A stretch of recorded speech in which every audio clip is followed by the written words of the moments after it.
Hello friends, welcome to my channel. तो friends, आज की वीडियो का जो टॉपिक है वो है विंटर के जितने भी फ्लावरिंग प्लांट्स होते हैं, चाहे पिटूनिया हो, बर्बीना हो, डेंथस हो या फिर बिगोनिया हो, इन सभी से अच्छे फूल लेने के लिए इनको कौन सा फर्टिलाइजर कब कब हमें और कैसे देना है।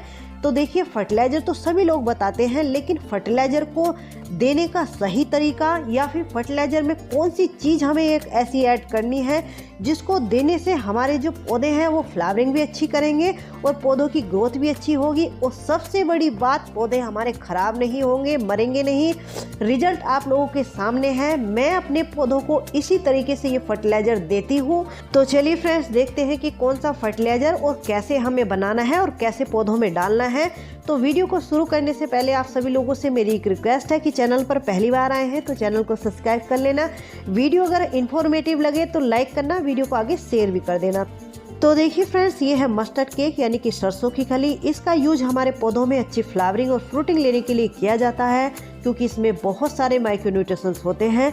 लेकिन फ्रेंड्स, इसका सही तरीके से अगर आप लोग यूज कर रहे हैं तो आपके पौधों में फ्लावरिंग भी अच्छी होगी और आपके पौधों की ग्रोथ भी अच्छी होगी। लेकिन इसको अगर गलत तरीके से यूज कर लिया जाए तो आपके पौधे खराब भी हो सकते हैं। अब इसको बनाना किस तरीके से है, तो देखिए यहाँ पर 3 हिस्सा हमने ली है ये मस्टर्ड केक यानी कि सरसों की खली। आप लोगों को समझ में आ जाए समझाने के लिए मैं ये बता रही हूँ। 3 मुट्ठी सरसों खली ले ली है, 1 मुट्ठी यहाँ पर ली है ये गोबर की खाद या बर्मी कंपोस्ट, जो चीज़ भी आपके पास अवेलेबल हो वो ले सकते हैं। यानी कि 1 हिस्सा गोबर की खाद, 3 हिस्सा मस्टर्ड केक। एक चीज़ और यहाँ पर हम लोग ऐड करेंगे, देखिए ये है नीम खली। नीम खली जो होती है वो एंटी फंगल होती है। ये हमारे पौधे में किसी भी तरह की कोई फंगल इन्फेक्शन को नहीं लगने देती। इसमें और भी बहुत सारे न्यूट्रिशंस होते हैं जो कि पौधे की ओवरऑल ग्रोथ के लिए बहुत ही अच्छे होते हैं। तो देखिए, जब पौधों की मिट्टी हम लोग तैयार करते हैं उसमें तो हम लोग नीम खली ऐड करते ही हैं, लेकिन ये जो लिक्विड फर्टिलाइजर हम लोग बना रहे हैं मस्टर्ड केक का, इसमें अगर आप लोगों ने नीम खली ऐड कर ली है तो 99% काम तो आपका यहाँ पर हो जाता है। तो ये कितनी ऐड करनी है, लगभग 1 चम्मच ये होगी, और इसको हमें लगभग 3 दिन के लिए भिगो करके रख देना है। और भिगोने के बाद कहीं छाया वाली जगह में ही रखना है, धूप में नहीं रखना है। दूसरी बात, इसको ढक करके ही रखना है। तो देखिए, लगभग 3 से 4 दिन पहले मैंने ये भिगो करके रखा था। तो इसके ऊपर देखिए इस तरीके से जैसे झाग आ गए हैं, तो इसका मतलब है ये बन करके तैयार हो गया है। एक बात और आप लोगों को ध्यान रखनी है, जैसे 3 दिन के लिए आप लोग इसको भिगो करके रख रहे हैं तो 3 दिन में 3 बार इसको चला देना है, इस तरीके से किसी भी डंडे वगैरह से, यानी कि दिन में 1 बार आपको इस तरीके से चला देना है। अब इसको देना कैसे है, तो देखिए ये 1 लीटर का पेंट वाला जो मग होता है वो है। तो देखिए ये अभी बहुत ज़्यादा गाढ़ा है, तो इतना गाढ़ा हम पौधों में नहीं देंगे। इसको क्या करना है, अभी हम इसमें लगभग 2 लीटर पानी और मिलाएंगे, यानी कि देखिए इस तरीके से इसको पतला करेंगे। यानी कि जैसे 1 लीटर पानी में आप लोग ये सरसों खली भिगो करके रख रहे हैं, तो उसको जब आप देने चलें पौधों में तो 2 लीटर पानी और मिला लीजिए। देखिए इस तरीके से इतना पतला पहले इसको कर लेना है। तो देखिए इस तरीके से जैसे ये पतला बनकर के तैयार हो गया है, तो अब इसमें से 1 लीटर पानी हम, ये मेरी 20 लीटर की बकेट है, इसमें 20 लीटर पानी है। 20 लीटर पानी में ये 1 मग्गा हम डाल लेंगे। यानी कि पौधों में ये जो देना है ये बहुत ही ध्यान से आपको समझना है, सुनना है। पौधों को अगर सही तरीके से आपने दे दिया तब तो आपके पौधे बच जाएंगे, लेकिन गलत तरीके से आपने दे दिया तो पौधे आपका बहुत जल्दी फंगस का शिकार हो जाएंगे। एक चीज़ और यहाँ पर आपको ऐड करनी है जो कि बहुत ही इम्पोर्टेंट है। देखिए ये है फंजीसाइड पाउडर। जैसे ये 20 लीटर पानी है तो इसमें 1 टीस्पून ये फंजीसाइड पाउडर आपको मिला लेना है। जब इस फर्टिलाइजर को हमने बनाया था तो उसमें नीम खली हमने ऐड की थी, तो 99% तो काम आपका वहाँ पर हो गया था। 1% काम जो आपका रह गया था वो था ये फंजीसाइड पाउडर। इस तरीके से इस फर्टिलाइजर में अगर हम फंजीसाइड पाउडर को ऐड करके अपने पौधों में ये डालते हैं, और ये जो फंजीसाइड पाउडर है आपको हमेशा नहीं डालना, जैसे 20 दिन में 1 बार आपको इस तरीके से ऐड कर लेना है। तो देखिए इस तरीके से अगर आप फर्टिलाइज़र को दोगे तो आपके पौधों की ग्रोथ भी अच्छी होगी, पौधों में फ्लावरिंग भी अच्छी होगी और पौधे लंबे समय तक चलेंगे। आप लोग सभी कहते हो कि आप अपने पौधों को क्या चीज़ ऐसी डालती हैं जिससे आपके पौधों की ग्रोथ भी अच्छी होती है, पौधों में फ्लावरिंग भी अच्छी होती है।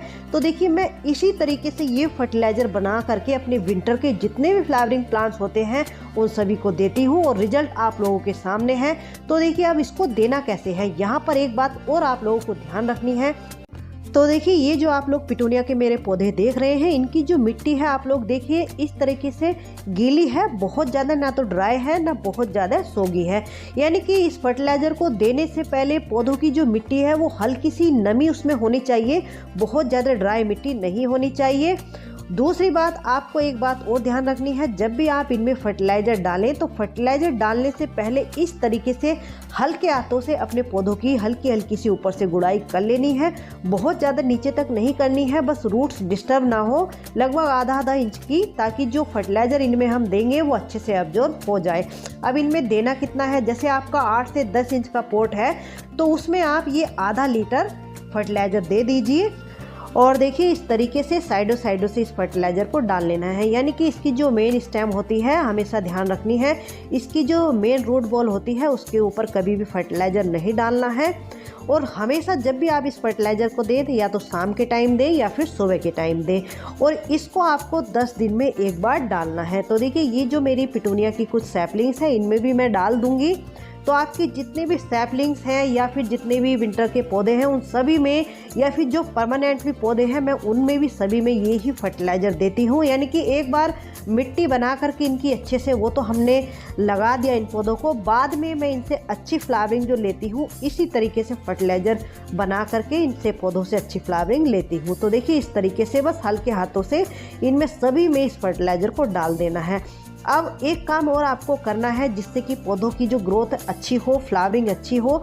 तो देखिए ये जो पिटूनिया की सैपलिंग्स आप लोग देख रहे हैं, तो देखिए इसमें जैसे ये बर्ड्स बनने लगी है तो इस बर्ड्स को, इस फूल को अभी हमें नहीं रखना है, इसको हटा देना है, क्योंकि अभी इसको हमें ग्रोथ करने देना है। यानी कि ये जो पौधे हैं अच्छे से जब कवर कर लेंगे हमारी बास्केट को, उसके बाद इसमें अच्छे से फ्लावरिंग हम होने देंगे। तो इस तरीके से जितनी भी जैसे कलियां बनती हैं उनको हटा दीजिए और जिनमें ये फूल खिले हुए हैं तो फूलों को मुरझाने के बाद इस तरीके से इनको हटाते रहेंगे। इनको हटाना बहुत ही ज़रूरी है, क्योंकि इनको हम नहीं हटाएंगे तो एक तो ये पौधे की एनर्जी को लेते रहेंगे, दूसरी बात बहुत जल्दी इनमें फिर बीज बनने लगेंगे और बीज बनने लगते हैं तो पौधा बहुत जल्दी ख़राब हो जाता है। इससे एक फ़ायदा और हमें होगा, देखिए ये जो मेरे हैंगिंग प्लांटर में कुछ पौधे लगे हुए हैं, देखिए इनको मैंने यहाँ से ऊपर से पिंच किया था, यहाँ से कट कर दिया था, तो जहाँ से इसको मैंने पिंच किया है वहाँ से देखिए साइडों से कितनी सारी ब्रांचें निकली हैं। ये पिटूनिया का जो पौधा होता है इस तरीके से चारों तरफ से भर करके चलता है। यानी कि जिस भी पॉट में जैसे पौधा लगा हुआ है, जब तक उस पॉट को अच्छे से कवर ना कर ले, पौधे की ग्रोथ अच्छी ना हो जाए, तब तक इनसे हमें फूल नहीं लेना है, क्योंकि जितनी अच्छी पौधे की ग्रोथ होगी उतनी अच्छी फिर फ्लावरिंग भी होगी।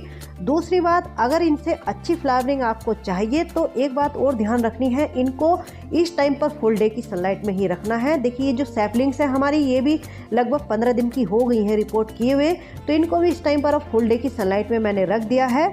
और पानी का भी आपको बहुत ध्यान रखना है। नेक्स्ट पानी आपको तभी देना है जब ऊपर की लगभग 1 इंच की मिट्टी की लेयर सूख जाए, तभी आपको दूसरा पानी देना है।